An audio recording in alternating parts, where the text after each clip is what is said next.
Hola, ¿cómo andan? Bueno, como les prometí, y mil disculpas por el inconveniente de hoy, acá les grabo dolor uno. Dividimos dolor en dos porque es un tema muy extenso, pero a la vez es muy interesante y yo creo que les va a gustar, además de que para su futura profesión es esencial.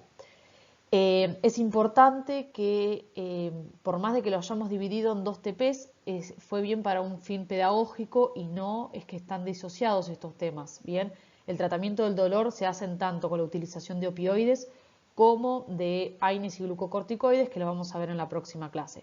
Por ello, al final de esta clase vamos a ver cómo se relacionan entre ellos y al final de la otra clase lo mismo. Bien, bueno, comencemos. Primero empezamos a definir qué es el dolor. Recuerden que el dolor es algo subjetivo, es decir, que uno no lo puede medir, como por ejemplo la presión arterial. Por consiguiente, lo podemos definir como una experiencia sensorial y emocional desagradable, que está asociada a un daño potencial o real. ¿Bien? Es descrito por el paciente refiere que tiene dolor. Podemos tener distintas escalas para medir el dolor y por supuesto, repito, es subjetivo, como por ejemplo numerar el dolor de 0 a 10, cuando 0 o 1 es un dolor leve o 10 es el peor dolor que tuvo el paciente, le podemos decir y que lo clasifique. En el caso de los niños o las niñas podemos hacerlo con colores y decirle como que rojo es lo peor y verde es lo mejor, y dependiendo del profesional cómo lo maneje se pueden utilizar esas dos escalas, pero recuerden que es algo subjetivo. Podemos definir dos tipos de dolor, igualmente esto está bastante discutido, pero me pareció interesante que lo sepan. Tenemos un dolor nociceptivo y neuropático. El dolor nociceptivo está relacionado o está desencadenado por la activación de nociceptores, que ahora vamos a ver qué son los receptores del dolor, que son activados por estímulos físicos, químicos y o mecánicos externos. Y uno neuropático es cuando hay una lesión o hay una disfunción del sistema nervioso central y o periférico. Dentro del dolor, el sistema nervioso es el protagonista, es quien lleva el impulso nervioso para llegar hasta la corteza cerebral y hacer consciente ese dolor, para avisarle al cuerpo que algo le está doliendo. Bien, conceptos básicos sobre el dolor, tenemos que saber lo que es el nociceptor. El nociceptor es un receptor sensible a un estímulo nocivo, ¿bien? O que puede ser que haya un estímulo prolongado que después de ese tiempo genere dolor. El dolor tiene cuatro periodos que son transducción, transmisión y percepción como vías ascendentes del dolor, y la modulación es la vía descendente, que ahora vamos a ver de qué se trata, ¿bien? Pero sería transducción, transmisión, modulación y percepción. Acá vemos una imagen que me pareció que estaba buena.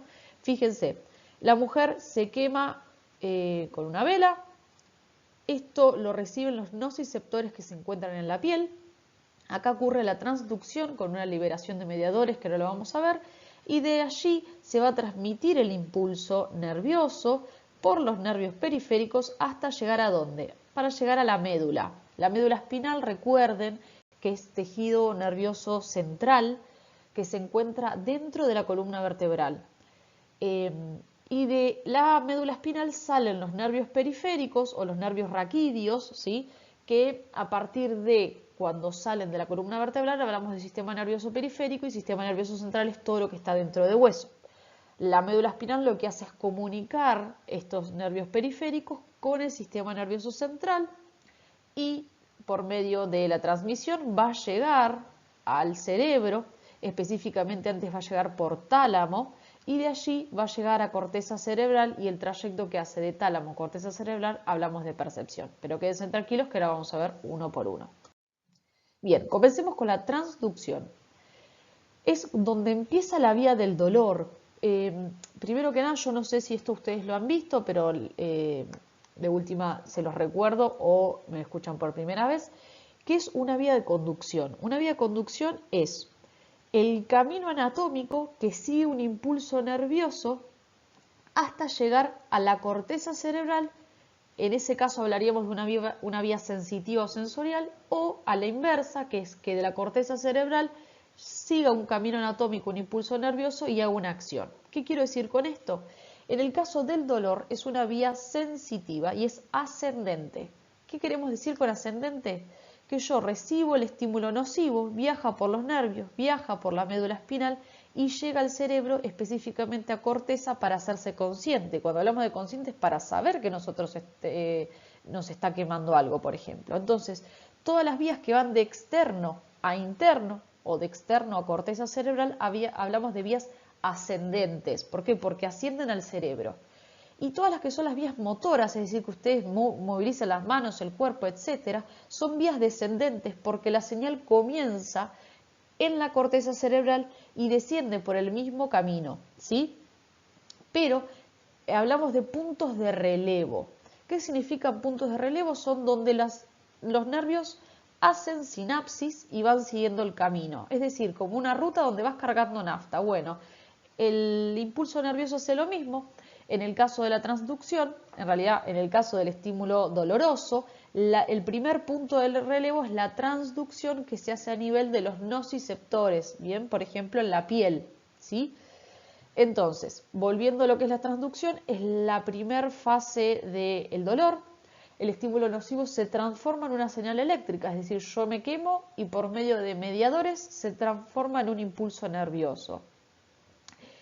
Hablamos de sopa sensibilizante, cuando uno se quema, se lastima, lo pinchan, etcétera, cualquier estímulo nocivo, empiezan a secretarse un montón de sustancias como son la bradicinina, derivados del ácido araquidónico como las prostaglandinas y leucotrienos, que yo acá se los subrayé porque son súper importantes, no se los pueden olvidar, porque acá es donde van a hacer efecto los AINE, que lo vamos a ver la clase que viene, como por ejemplo el ibuprofeno. También serotonina, histamina, entre otros. Bien, gracias a todos esos mediadores yo convierto algo físico en un estímulo eléctrico. Y al liberarse estos tres mediadores tenemos tres efectos. Cambios de la microcirculación, porque genera inflamación, con vasodilatación o vasoconstricción dependiendo. Inflamación neurogénica y sensibilización del nociceptor. Bien. Transmisión. Es el segundo paso de la vía del dolor, es decir, el segundo punto de relevo de la vía de conducción. El estímulo nocivo viaja desde la periferia hasta el sistema nervioso central. ¿Por medio de quién viaja? Por el asta dorsal de la médula espinal. Esto que ven acá es la médula. Recuerden que la médula anterior es motora y la médula posterior es sensitiva. Entonces acá podemos hablar de asta dorsal o posterior, que son estas de acá. Entonces el estímulo sensitivo viaja por la parte posterior de la médula y asciende hasta hemisferios cerebrales, específicamente hasta el tálamo y de allí a corteza. Pero específicamente la transmisión ocurre desde que se produjeron la sopa sensibilizante, viaja por toda la médula espinal y una vez que llega al sistema nervioso central, como es el tálamo, hablamos de transmisión. Ojo, porque la médula espinal también es sistema nervioso central, pero termina la transmisión cuando llega a tálamo. Recuerden que el tálamo es esencial para filtrar las vías de conducción. Es decir, yo me quemo o me pinchan o lo que sea, todos esos impulsos nerviosos llegan al tálamo y el tálamo le dice, vos vas para este lóbulo cerebral, vos vas para el otro lóbulo cerebral y así. Bien, específicamente a la corteza cerebral. Todas las vías sensitivas deben pasar por tálamo para hacerse conscientes. Bien, eso que quede claro, márquenlo, repito, todas las vías sensitivas necesitan pasar por tálamo para hacerse conscientes. También las vías motoras y también las vías sensoriales, excepto la olfativa que no pasa por tálamo. Es la única vía de conducción que no pasa por tálamo. Pero volviendo a esto, recuerden que la transmisión termina cuando llegamos a tálamo. Bien, acá ya se los escribí. El tálamo es la estructura que actúa como filtro de las vías de conducción. Y acá tenemos neurotransmisores intervinientes, que es la sustancia P y el glutamato. Recuerden que el glutamato es una de las principales, o el principal neurotransmisor excitatorio, es decir, que estimula a las neuronas, ¿sí? Bien, después pasamos a la percepción, porque recuerden que les dije que la modulación es descendente, es decir, la modulación se encarga de generar el efecto post haberse quemado, por ejemplo. Entonces, primero tenemos que llegar a corteza, primero le tenemos que decir al cerebro, che, mirá, me estoy quemando. Entonces, el orden es transducción, transmisión, percepción y por último la modulación. Percepción, que es, ya se los mencioné un montón de veces, cuando el dolor se hace consciente. Y como bien dice acá, para que el dolor sea consciente, debe pasar por tálamo y de allí, que ahí tiene su punto de relevo, va hacia la corteza cerebral, va a ir al lóbulo respectivo dependiendo de la vía de conducción que sea. En este caso lo más frecuente es que vaya, en realidad más frecuente no, va a ir al lóbulo parietal o a las cortezas parietales y allí el dolor se hace consciente, ahí es donde la persona dice, ahí me estoy quemando. Por supuesto, chicos, esto que sucede en milisegundos, ni nos damos cuenta porque nos quemamos y al toque sentimos que algo está quemando. Es muy importante esta vía porque hay personas que pueden tener alteración de alguno de estos puntos de vía de conducción y los pacientes no sienten dolor. Y el dolor es un signo de alarma muy importante para la supervivencia del ser humano, ¿bien? Entonces, pacientes, por ejemplo, que a veces no sienten el dolor son los diabéticos. Como tienen un debilitamiento a nivel de los nervios periféricos, no tienen el primer paso, por ejemplo, que es la transducción. Eso es uno de los ejemplos. Entonces, esta vía, por supuesto, tiene que estar íntegra para que el dolor sea consciente. Entonces, ya hicimos el dolor consciente. ¿Qué sigue? La modulación. Y como bien dice acá, es la relación entre el estímulo nervioso y cómo manifestamos ese dolor. Dígase, nos estamos quemando la mano, retirar la mano, gritar, llorar, la reacción que tengamos a ese dolor es gracias a la última parte de la vía de conducción, que recuerden que es descendente porque va de la corteza que se hizo consciente a, por ejemplo, los músculos de la mano para flexionarlos y retirarlos de la zona que se está quemando. Hablo de quemar, chicos, porque es uno de los ejemplos más frecuentes, puede ser cualquier estímulo nocivo. ¿Qué neurotransmisores intervinientes tenemos? La noradrenalina, la serotonina, encefalinas o GABA, por ejemplo, entre otros. Bien, ahora sí, hablemos de los fármacos en el tratamiento del dolor. ¿Por qué insistí con las vías anteriores? Porque dependiendo en qué punto de la vía va a actuar un fármaco u otro. Entonces, volvemos al mismo gráfico del principio y fíjense en la transducción qué fármacos vamos a utilizar, glucocorticoides y AINES, que lo vemos en la clase siguiente. En la transmisión, por ejemplo, vemos anestésicos locales y carbamazepina. En la modulación tenemos clonidina y antidepresivos tricíclicos, más que nada porque la modulación se libera serotonina y la serotonina es esencial, por ejemplo, en procesos depresivos, ya lo vamos a ver. Y después tenemos en la percepción del dolor, podemos utilizar anestésicos generales, benzodiazepinas, barbitúricos, propofol, alcohol, pero lo que nos interesa en el día de hoy es los opioides, es decir, que los opioides van a interceder en el camino del tálamo a la corteza cerebral. Repito, los opioides van a actuar en el tramo del estímulo nervioso entre el tálamo y la corteza cerebral. Bien, entonces, ¿qué son los opioides? Son un gran grupo de drogas con varias propiedades terapéuticas, de las cuales lo que más nos interesa es la analgesia, es decir, disminuir el dolor. Bien, es muy importante saber que los opioides no se los puede utilizar como si nada, porque son unos fármacos con mucha potencia y que tienen gran capacidad de su uso de forma abusiva y que además su principal efecto adverso es la muerte por depresión respiratoria. Ahora, no crean que al administrar un opioide sí o sí vamos a tener muerte respiratoria, depende de qué tipo de opioides, de qué dosis y cómo es la persona a la que le estamos administrando el opioide, ¿bien? Pero recuerden, son fármacos importantes, no se pueden utilizar sin un buen conocimiento del fármaco y sin una indicación médica, ¿bien? ¿Qué efectos producen en general? Analgesia, somnolencia, embotamiento y cambios del estado de ánimo. Y la respuesta analgésica siempre es dependiente de la dosis concentración que se le dé a ese paciente. Por consiguiente, si le damos más, va a tener mayor respuesta analgésica. Pero ojo, si le damos más, también podemos tener más efectos adversos. ¿Qué grupos de opioides tenemos? No se tienen que acordar todos. Los que más me interesan es que se acuerden por su capacidad de agonismo y por su potencia. Dentro de su potencia vamos a dividirlos en opioides débiles y opioides potentes. Por supuesto que los opioides potentes vamos a prestar mayor ojo a su utilización, pero eso no quiere decir que nos tenemos que confiar con los opioides débiles. Y dentro de los opioides por su capacidad de agonismo vamos a ver más que nada lo que son agonistas y antagonistas y los antagonistas propiamente dichos, como son la naloxona, que es el antagonista propio de los opioides, que se recontra utiliza y ahora lo vamos a ver. Bien. ¿Qué efectos adversos tienen? Bueno, podemos separarlos en distintos sistemas. Tenemos el aparato respiratorio, cardiovascular, endocrino, urinario, gastrointestinal y los ojos. En base al aparato respiratorio, ya se los dije, depresión respiratoria y por supuesto la depresión respiratoria va a conllevar a la muerte. Aparato cardiovascular, generan bradicardia e hipotensión.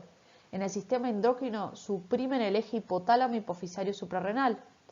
También al bloquear este eje podemos tener bloqueo de la secreción de FSH y LH, que es esencial para el ciclo menstrual, como también afecta la libido del paciente, es decir, su deseo sexual, y también genera impotencia sexual. Por consiguiente, también hay que avisar eso a los pacientes, por supuesto si el paciente está consciente y la utilización del opioides en un paciente consciente. Bien, el sistema urinario puede generar retención urinaria, hacer un globo vesical, y en lo que es gastrointestinal genera constipación, náuseas y vómitos, y en los ojos genera miosis, es decir, iridoconstricción. La miosis es súper importante porque ante una intoxicación por opioides, lo primero que vamos a ir a ver son los ojos. Si tiene miosis, ya a mí me guía, por supuesto, a un diagnóstico de intoxicación por opioides. Obviamente tenemos que tener más cosas en cuenta. Pero en lo que es el ambiente hospitalario, ojo, muchas personas utilizan opioides como sedativos por el uso que quieran generarlos. Recuerden que son muy propensos a la dependencia de la utilización, entonces siempre recuerden, generan miosis y ante una intoxicación por opioides vamos a ver miosis. Bien, estos efectos adversos por supuesto que los tienen que saber. Bien, como les estaba mencionando, generan tolerancia, dependencia y síndrome de abstinencia. Todos conceptos que vimos en las primeras clases. Fenómeno de tolerancia, ¿se acuerdan qué era? Era la necesidad de aumentar la dosis para producir un mismo efecto. Obviamente que esto se asocia ¿a qué? A una dependencia física o psíquica, es decir, el paciente cree que sí o sí tiene que sobrevivir con ese opioide. Pasa muchísimo con la morfina. Son pacientes que con dolor crónico piensan que solamente para vivir necesitan la morfina. Y después, por supuesto, tenemos un síndrome de abstinencia en el cual se produce una suspensión del fármaco por A o por B, no sabemos por qué, puede ser porque el paciente lo dejó de consumir o porque se lo olvidó o por lo que fuese, hay una supresión del fármaco brusco, siempre es brusco, y clínicamente cómo viene el paciente con ansiedad, diarrea, temblores, midriasis. Ojo, ¿por qué midriasis? Es decir, iridodilatación, porque acá no hay concentración de opioides, ¿sí? Hiperalgesia, insomnio, entre otras. Entonces recuerden que estos fármacos generan muchísima tolerancia y muchísima dependencia física y psíquica. ¿Bien? ¿Por qué? Porque tratan uno de los motivos de consulta más frecuentes a nivel de salud, que es el dolor. Bien, entonces el paciente casi siempre consulta por dolor y nosotros acá estamos dándole un fármaco para que impida ese dolor. Bien, entonces por supuesto que va a generar dependencia y por supuesto hay que hacer una indicación médica adecuada y acorde al paciente que está viniendo. Bien, hablemos un poquito de la farmacocinética. La elección de un opioide u otro, por supuesto, se va a basar en las diferencias de la potencia de ese fármaco y de las variables farmacocinéticas de ese fármaco y, por supuesto, del paciente en el que estamos hablando y de qué patología presenta. No es lo mismo un dolor crónico o un dolor oncológico o lo que fuese. La mayoría son liposolubles, por consiguiente, si se acuerdan de las primeras clases y lo deben tener fresco por el parcial, necesitan transformación hepática para volverse hidrosolubles y poder pasar a vía sistémica. ¿Qué vías de administración tenemos? Intravenosa, oral o la transmucosa, que también le podemos llamar la sublingual, subcutánea, intramuscular, transdérmica, intratecal, que es en el líquido cefalorraquídeo, la peridular o epidural, que la deben haber escuchado bastantes veces, local y rectal. Bien. Empecemos con los opioides débiles. Les dije que íbamos a hablar más que nada de opioides débiles y fuertes. Entre ellos, ¿quiénes tenemos? Tramadol. El tramadol tiene una gran biodisponibilidad oral. Ven que acá es importante hablar de biodisponibilidad cuando yo se los mencionaba en las primeras clases. ¿Por qué me sirve saber esto? Porque si yo le doy en comprimidos orales, yo sé que una gran parte de ese fármaco va a tener efecto farmacológico. Por consiguiente, por supuesto que si es por vía oral va a tener metabolismo hepático y una vez que pasa el metabolismo hepático ya se puede eliminar por vía renal. Tiene una vida media de 6 horas. Inhibe la recaptación de serotonina y noradrenalina y dentro de sus efectos adversos son los mismos que los opioides en general, por supuesto como es un opioide, los que ya mencioné, y además puede dar un síndrome serotoninérgico. ¿Cuál es la dosis máxima de tramadol 400 miligramos día, y esto lo tienen que saber porque el tramadol se recontra utiliza en hospitales y en centros de salud. Bien, otros opioides débiles, la codeína y el dextropropoxifeno. La codeína, ojo, porque también se usa como droga de abuso y se la mezcla con gaseosas o con cualquier líquido que le dé un gusto rico. Entonces es muy frecuente también ver intoxicaciones por codeína. Es un profármaco. ¿Qué quiere decir esto? Que para que sea activo necesita ser metabolizado por el hígado y recién ahí se metaboliza morfina, o en realidad un sustrato de la morfina, y hace su acción farmacológica. ¿Qué tiene además de particular este fármaco? Es que su variabilidad del efecto farmacológico va a depender del paciente y puede generar desde una intoxicación hasta no hacer efecto. Bien, por supuesto hay que tener ojo con esto, porque si el paciente tiene un problema hepático no va a poder generar el metabolismo y por consiguiente no va a funcionar el fármaco. Bien, entonces siempre estas cuestiones generales del paciente hay que tenerlas en cuenta. Y también generalmente se asocia con AINES.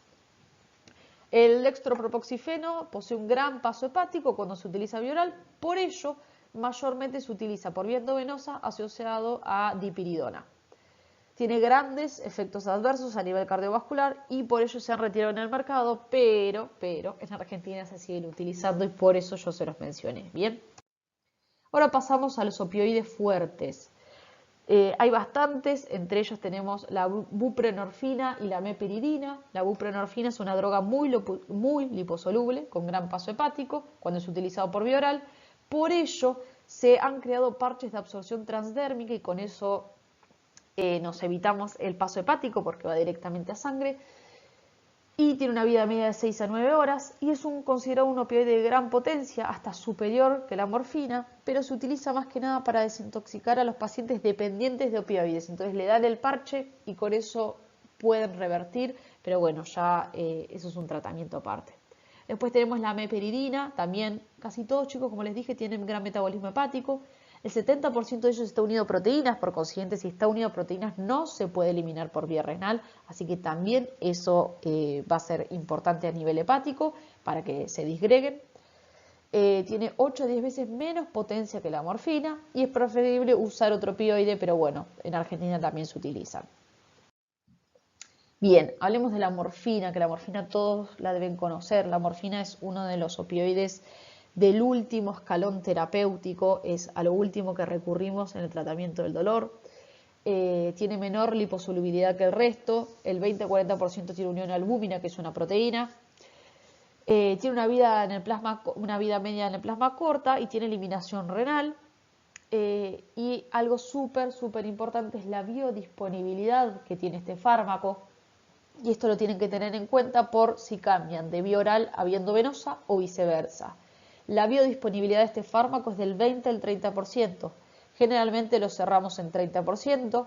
Entonces, cuando un paciente es rotado de vía oral a vía endovenosa, la dosis que damos por vía oral la tenemos que dividir por 3 para calcular la dosis endovenosa y multiplicar por 3 en el caso que pasemos de endovenosa o a vía oral. Es súper importante, acá cobra importancia la biodisponibilidad. La forma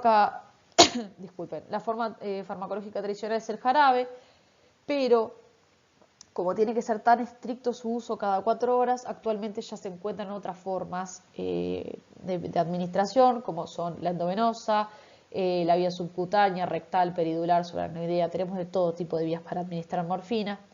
Generalmente se usan dolores crónicos. Si se utilizan dolores crónicos, lo utilizamos por vía oral y en agudo utilizamos endovenosa. Va a depender del paciente, como les digo, cuándo se utiliza la morfina. En lo que son los dolores crónicos, ya cuando está en el último escalón y el paciente no controla con otros fármacos inferiores, o por ejemplo en el tratamiento oncológico, cuando ya el paciente presenta, o en el tratamiento oncológico / tratamiento paliativo, en el último periodo del paciente donde ya no aguanta más el dolor, podemos pasar a morfina.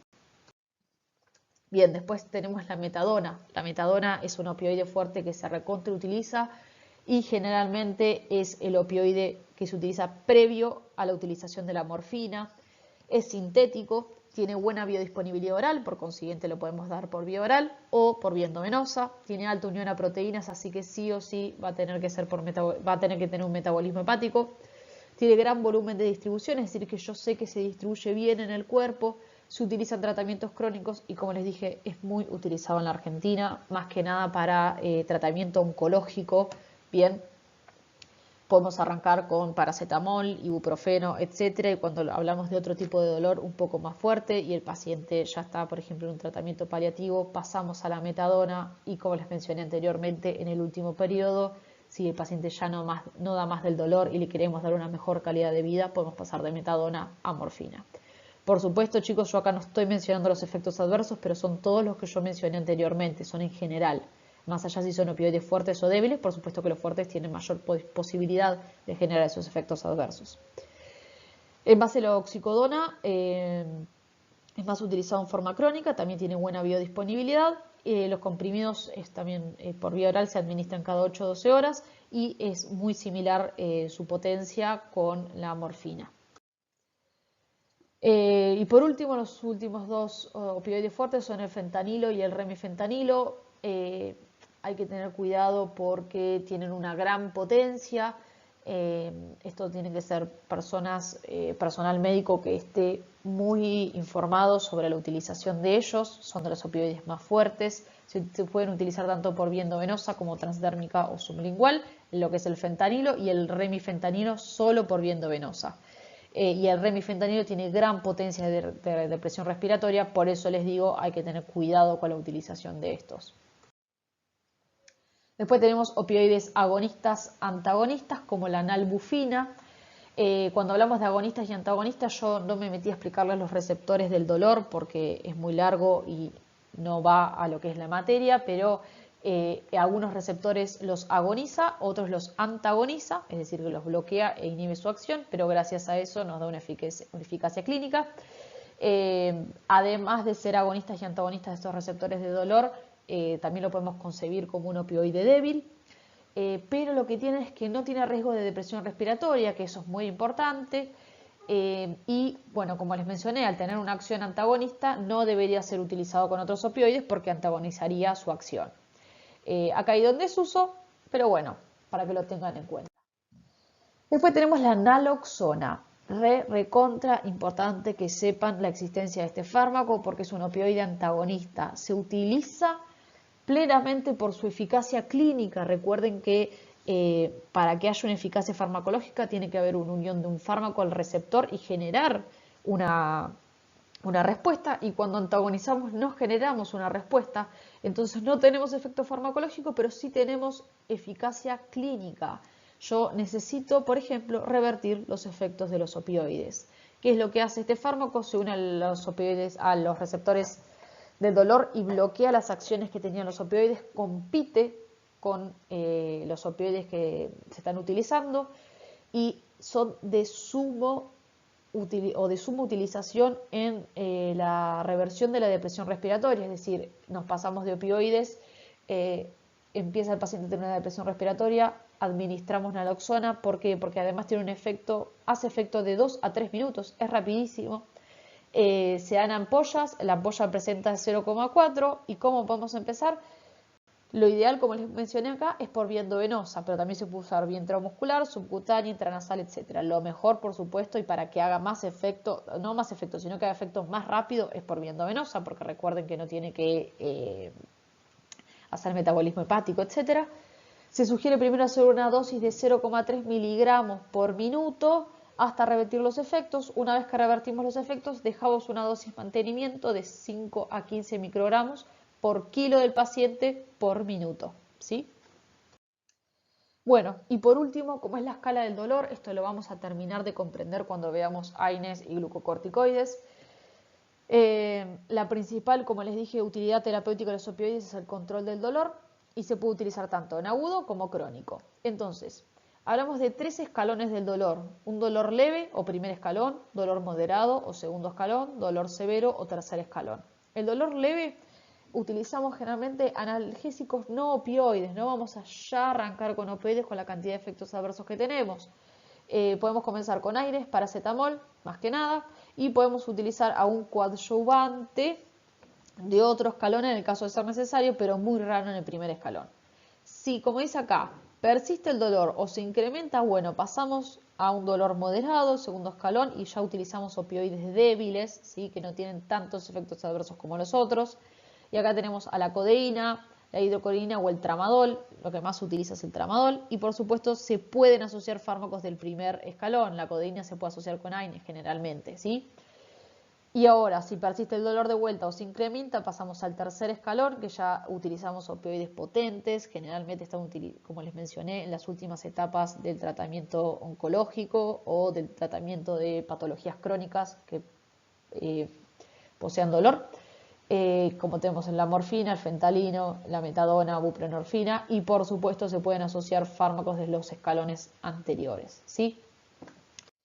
Bueno, eso es todo. Sé que deben tener un montón de preguntas, por ello no duden en mandarme un mail o después, antes del parcial, hacemos clase de repaso y lo vemos, o me lo preguntan en la siguiente clase cuando vemos AINE y glucocorticoides. Eh, no puse indicaciones específicas porque, como les dije, depende del paciente y depende de la patología que está teniendo, y como también les mencioné, el dolor se presenta en cualquier tipo de patologías y no es como, por ejemplo, cuando hablábamos de los beta bloqueantes, que era por una patología cardiovascular o, por ejemplo, en el Alapril, etcétera. Esto es algo muy general, pero sí tienen que saber cuáles son y qué efectos adversos uno puede esperar. Hay que tener un sumo cuidado con la utilización de los opioides fuertes y tiene que ser siempre ante una indicación médica. Bien, bueno, les mando un saludo y cualquier consulta que tienen me mandan. Hasta luego.